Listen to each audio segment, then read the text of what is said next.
So the next thing I knew, I was opening my eyes in ICU in a sedated consciousness with my own personal angel holding and kissing my hand. And he says when I first turned my head, there was blood dried all over both sides of my face. I told him that was their blood because I was throwing bows at everybody in sight and connecting. So, tubes, needles, and wires were everywhere, all running through me. And he grabbed his communication page they keep in ICU so patients can express basic things or spell out specifics. So he held it up for me, at which point I realized I was strapped down.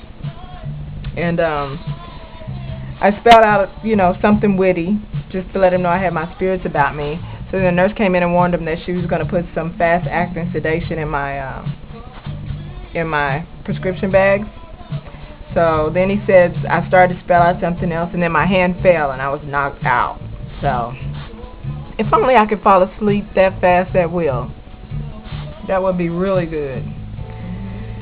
So needless to say, I lost a day or two between sedation and tubes and machines living for me. But losing a day or two is a bargain compared to losing the rest of my life. So I'm not complaining.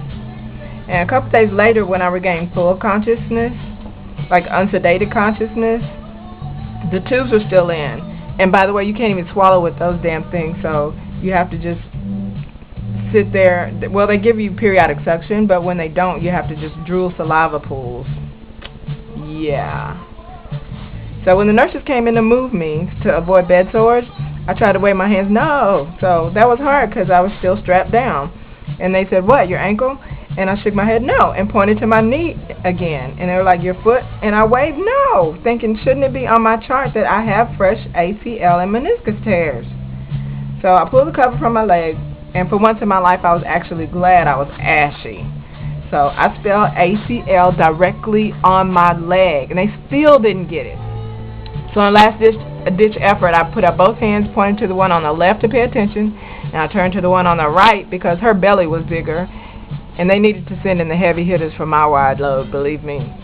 So I spelled it right on her belly, ACL. So they looked at each other, shrugged, and just went to flipping. So fortunately, they managed not to hurt my knee when turning me anyway, but they certainly could have. So I was told that most of my tubes could come out that day, but I couldn't express my joy because you can't express much of anything with that stuff running through you. So I stayed there and smiled and drooled.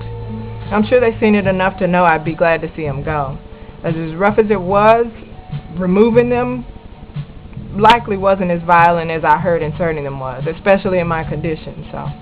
But later I negotiated to have straps removed. I promised I wouldn't smack anybody if they unstrapped me. So it took them a couple of hours, but they did it.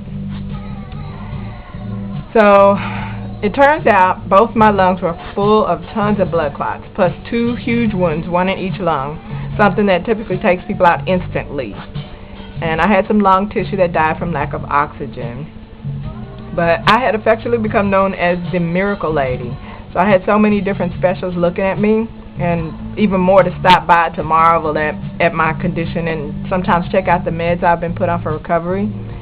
And a lot of times they ask to hear the story of when and how it all happened, so just in disbelief that I even made it back into the world. So apparently the odds of survival are minimal, even for a single blockage, and I had, a lot of them. So I'd been to several, different physicians through the course of the injury and with problems even throughout the way without one person proposing that this could happen. And, I don't blame anyone. I just want the information, particularly if I could be in fatal condition. I don't think that's unreasonable expectation. I don't think that is unreasonable at all.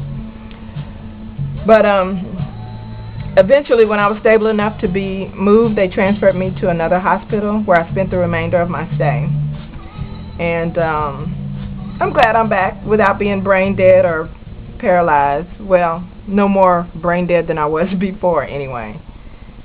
And understandably, hubby's going to be overprotective for a while, and it'll stress me to high heavens. But needless to say, I'm just going to have to eat it for a while because I can't even imagine what he must be going through to have witnessed it all.